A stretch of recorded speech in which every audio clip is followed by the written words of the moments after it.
Hey everyone, welcome to this explainer. I always assumed being the easygoing one, the person who just kind of goes with the flow, was the ultimate goal. We're taught that never rocking the boat is the absolute best way to show we care, right? But what if everything you thought you knew about being the peacemaker in relationships is totally upside down? Today we're going to dissect conflict avoidance, specifically categorizing it as a relational thinking error. We're going to look at this tendency to suppress your own needs just to avoid upsetting someone, and we'll see how it's actually a pretty massive psychological trap. Okay, let's dive right into this. Are you keeping the peace or are you just hiding? It's a tough question, isn't it? Have you ever caught yourself saying, "Oh, it's totally fine," when your inner monologue is literally screaming the exact opposite? If your go-to move is to constantly smooth things over and it's leaving you quietly exhausted and breeding hidden resentment behind closed doors, listen, you are absolutely not alone. It's a super common dynamic, but we really need to recognize the immense toll it's taking on us. See, our society absolutely loves a people pleaser. We applaud people who push down their personal needs, calling them selfless or, just inherently good. But as our source material reveals, these behaviors are often just masquerading as cultural virtues. When you really get down to it, they're fundamentally driven by deep-seated fear, internalized shame, or even this subconscious desire to control how a relationship goes just to guarantee your own safety.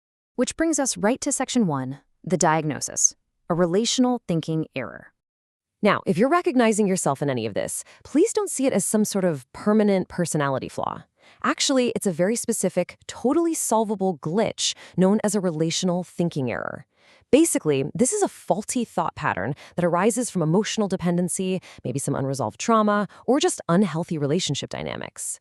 Think about your day-to-day interactions for a second. If you find yourself completely attaching your emotional well-being to somebody else's mood, or feeling this heavy, heavy obligation to keep everyone happy just so you can feel secure, well, you're likely operating with this exact thinking error. It completely distorts how you understand love and your own personal worth. So what does this glitch look like in the wild? Well, it shows up in a few concrete and frankly exhausting ways. You might actively avoid addressing glaring problems, just biting your tongue instead. You might entirely suppress your own needs, essentially telling yourself they don't really matter. Or you're constantly smoothing things over at your own expense. Just imagine the sheer amount of mental energy it takes to keep up that daily balancing act. It is profoundly draining to constantly manage other people's comfort while entirely neglecting your own. And honestly, all that exhaustion leads us straight into section 2, the irony of avoidance. And this brilliantly illustrates the core psychological irony here. Your noble intent is to smooth things over, avoid upsetting anyone, keep the peace, right? But the reality? Avoiding conflict at your own expense actually generates way more hidden tension. It builds this invisible wall that totally prevents true intimacy. Because here's the thing, when problems go unspoken, they don't just magically disappear. They go unresolved and slowly poison the relationship from the inside out. The very mechanism you're using to protect the relationship is literally causing the exact distance you're trying to prevent. So why on earth do we do this to ourselves?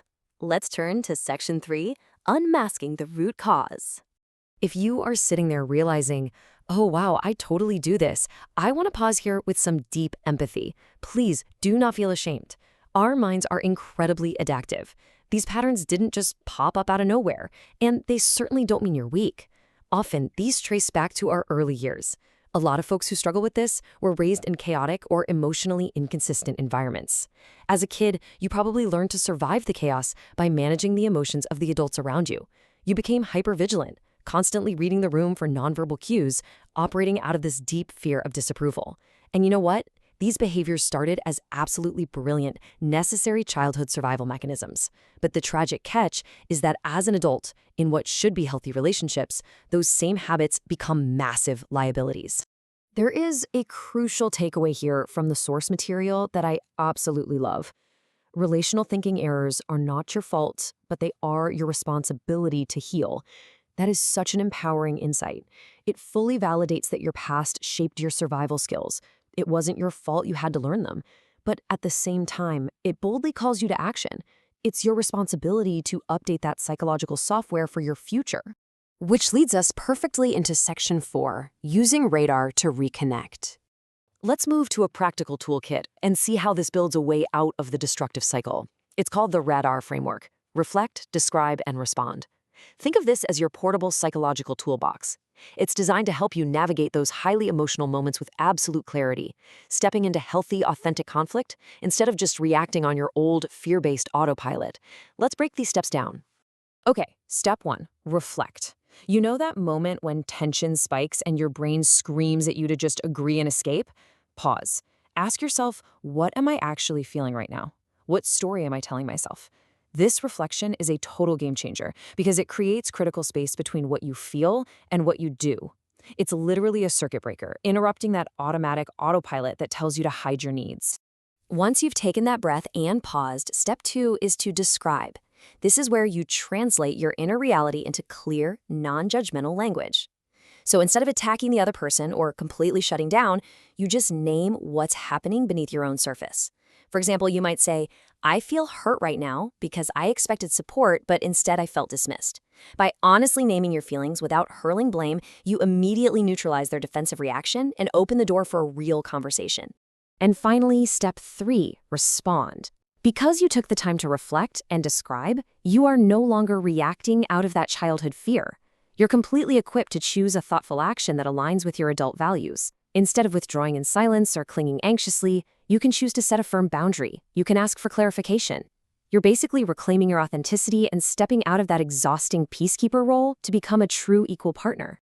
So the crucial point is this: real love and connection require honesty, not performance.